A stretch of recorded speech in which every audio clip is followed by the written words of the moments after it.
안녕하세요. 고려대학교 심리학부 박선은 교수입니다. 해피엔딩을 원한다면 그것은 당연히 어디에서 이야기를 끝내는지에 달려있다. 영화의 역사에서 가장 영향력 있는 인물로 평가받고 있는 감독 오손 웰스가 했던 말입니다.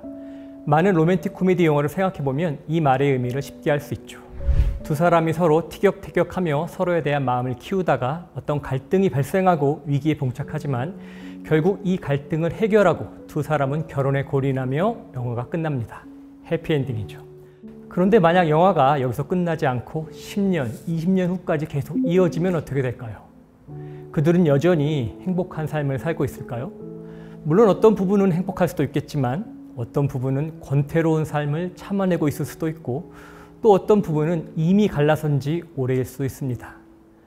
만약 어떤 영화가 부부가 이혼하는 장면에서 끝난다면 그건 새드 엔딩이 되겠죠. 성공과 실패는 어떨까요? 이 세상에 절대적이고 객관적인 의미에서 성공과 실패라는 게 있을까요? 특정 시점에서 보면 명백하게 성공과 실패가 있어 보입니다. 올해 원하는 회사에 입사했거나 행정고시에 떨어졌거나 하는 사건처럼 말이죠. 하지만 판단의 시점을 조금 뒤로 밀어보면 어떨까요?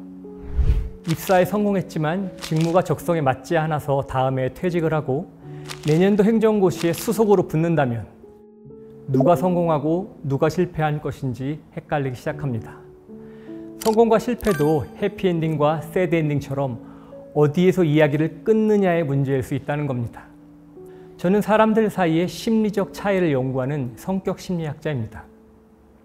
사람들이 가지고 있는 여러 가지 차이 중에서 특히 자신의 인생에 대한 이야기에서 나타나는 차이에 관심이 많습니다.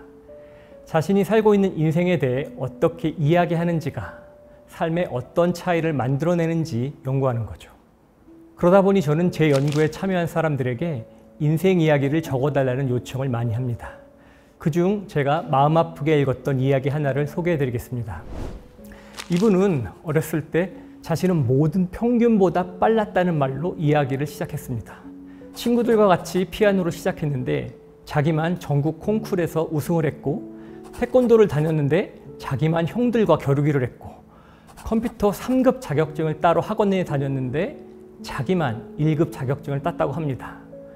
남들 부러워하는 고등학교에 다닌 후 우리나라 최상위권 대학에 입학했을 때만 해도 실패라고는 모르는 자신감 넘치는 청년이었죠. 그러다가 사법고시에 떨어졌습니다. 처음 떨어졌을 때 누구나 처음에는 당연히 떨어지는 것이라 호기 넘치게 얘기했지만 마음속으로는 불안감이 엄습했죠. 두 번째로 떨어졌을 때 사람들과 연락을 끊고 주변 사람들의 눈치를 보기 시작했습니다. 친구들과의 단톡방에서 나가고 싶었지만 한심해 보일까 봐 나가지도 못하는 상태가 된 거죠. 그분의 이야기는 그래서 지금 자신은 여전히 자신감 넘치는 사람인지 아니면 실제로는 단 한 번도 그런 적 없었던 소심한 사람인지에 대해 물음표를 던지며 끝이 납니다. 저는 이 글이 이렇게 끝나는 것이 너무나도 안타까웠어요. 이 글은 실은 다른 결말을 맞이할 수도 있거든요. 이분의 글에 이런 대목이 나와요. 태권도를 배울 때 친구들이 장난스럽게 서로 겨루기를 하며 즐거워하는 모습을 보면서 자신도 친구들처럼 즐겁게 태권도를 배우고 싶다는 마음이 생겼지만 형들과 대결하는 게 더 있어 보였다는 겁니다. 어쩌면 이분의 모든 인생이 실은 단지 주변 사람들에게 있어 보이기 위한 삶이었을 수도 있어요.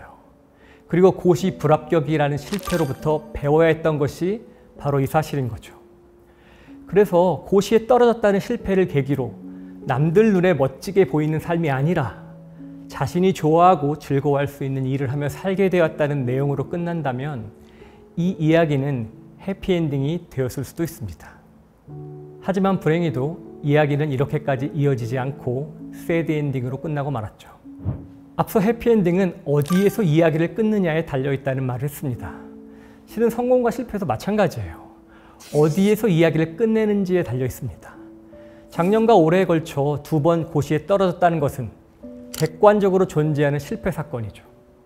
하지만 그 경험을 통해 자신이 진정 원하는 삶을 깨닫게 되었다면 고시에 떨어졌다는 것이 진정한 의미에서의 실패라고 볼 수 있을까요? 우리는 실패로부터 배운다는 말을 종종 하고는 합니다. 그런데 어쩌면 이 말은 선후관계가 잘못된 것일 수도 있어요.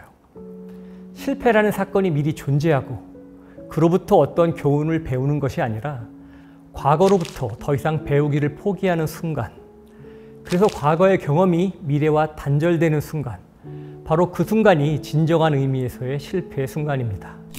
미래의 성공과 연결되어 있는 과거의 경험은 성공으로 가는 과정이지 실패가 아닙니다. 빠르게 실패하고 자주 실패하라.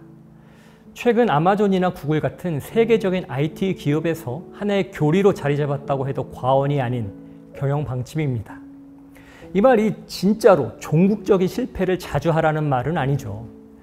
실패라는 시행착오를 거쳐 성공으로 가는 길을 찾으라는 거죠. 실패로 이야기를 끝내라는 게 아니라 실패라는 사건을 거쳐 성공이라는 해피엔딩으로 이야기를 만들어가라는 거죠. 그래서 새로운 도전을 통해 혁신의 길을 걷고자 하는 사람들은 생각할 필요가 있습니다. 나는 지금 어떤 이야기를 쓰고 어디쯤 왔나? 언제 어떻게 이야기를 끝낼 것인가? 결국 자신의 이야기를 멈추는 시점이 언제인지가 해피엔딩인지 새드엔딩인지를 결정하는 것이니까요.